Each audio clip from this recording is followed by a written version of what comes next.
Okay, so here's a quick lesson. We're not going into all the history. Quick lesson about the major versus the minor scales. So this is the way I explain it. We're going to start with C major because visually it's the easiest on the piano. C major is all the white notes. Starting on C, going up to C, coming back down. Okay, so each major scale has its own relative minor. So I kind of describe this like, say you have your like C major scale has a package DNA of all the white notes and it sounds cheerful and happy. Well, then you have your relative minor, which has the same exact notes. Nothing has changed. Your relative minor, all the same notes, exactly the same for the relative minor, but it starts on a different note. It starts on the sixth note. So let's count up. 1, 2, 3, 4, 5, 6. Okay, so that's A. So now I'm going to move up to A and I'm going to play all the white notes, only white notes, just like C major, but I'm just starting on A. That is called the relative minor. And then the relative minor of or A minor has a relative major of C major. So the relatives. So you've got C major, which is like a happy, kind of cheerful kind of person. And then you've got A minor, A natural minor, which is kind of like a more mysterious maybe, or gloomy, kind of depends on how you would describe it. Sneaky. Not super cheerful, but maybe intriguing. Anyway, so that's the relative minor. This is called the natural minor because it's natural. It fits exactly with its major relative. You've got C major, all white notes. You've got A minor, all white notes. But then they decided that the A minor scale is not so pleasing because the way we love the C major scale or any of the major scales is because there is a half step at the very end. The last two notes make a half step. That's, remember, when they're side by side, there's no note in between. So here, if you stop there, it might be driving you a little crazy. You may want me to just hurry up and finish this. That's because it's the leading tone. It wants to get home. Okay, so moving up, A natural minor with all its white notes has a whole step at the end. It's not a half step. That doesn't bother us as much. Well, that's because it doesn't lead anywhere. It just is very awkward, unfinished sounding. So even if I play this, it still doesn't sound finished. It just sounds awkward. Awkward. C major, beautiful. Because of the leading tone, beautiful. It brings us home. It feels like we should call it a C something because C sounds like home. So then they're like, well, how do we make A natural minor? Well, they would just, at first, I'm sure it was just A minor. How do we make A minor sound more like it goes home? Well, let's put a half step at the end. So instead of playing a G, because that's the seventh note, 1, 2, 3, 4, 5, 6, 7, because there's 8 notes in a scale.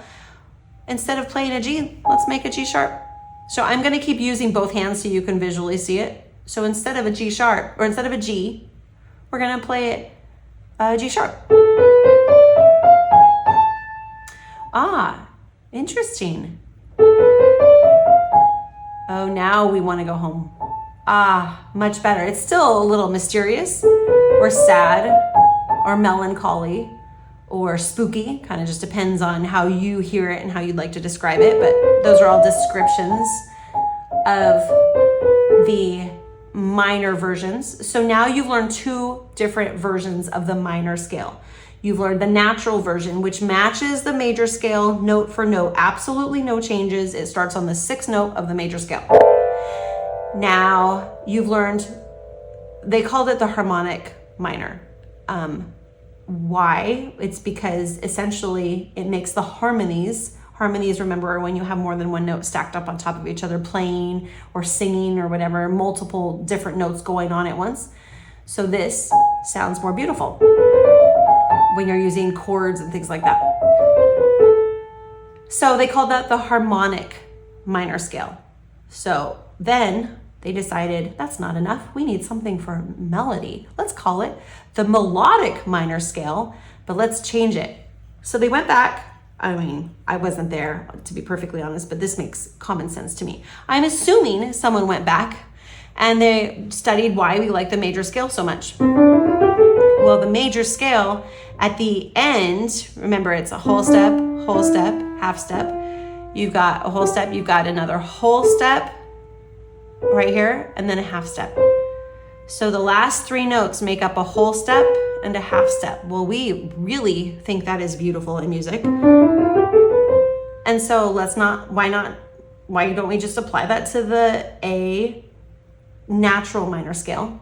So remember, A natural is just all white notes because that's what we're working with. We're working with the C major scale and the relative minor is A natural. So instead of just raising the 7th note, what if we raised the 6th note too? So check this out. That is beautiful. In fact, it starts out minor right here, but then it finishes major. Wow.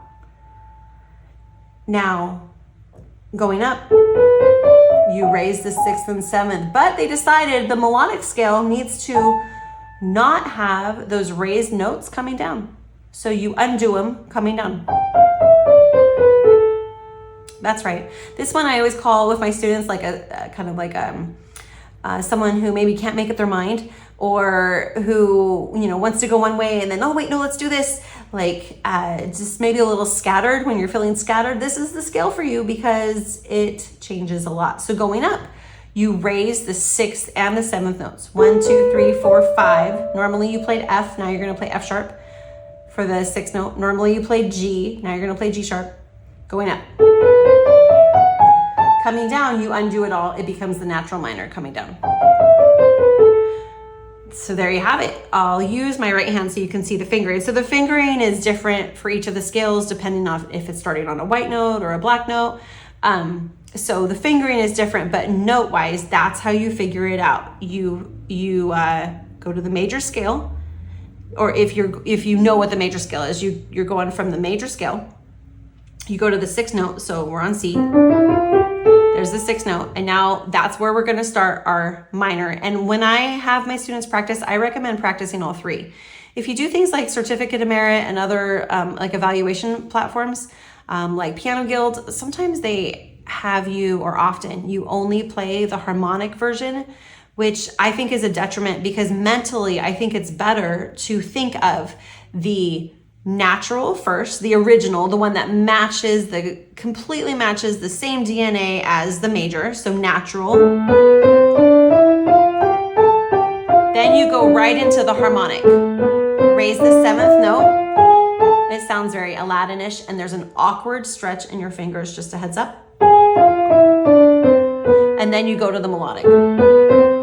Raise the 6th and 7th going up, lower them coming down. Do it one more time, all three. So natural minor. Moving to harmonic, raise the 7th note, both times, up and down. Then the melodic, raise the 6th and 7th going up, and then undo it, coming back down. So those are the three forms of the minor scale, and then how you figure it out from the major scale.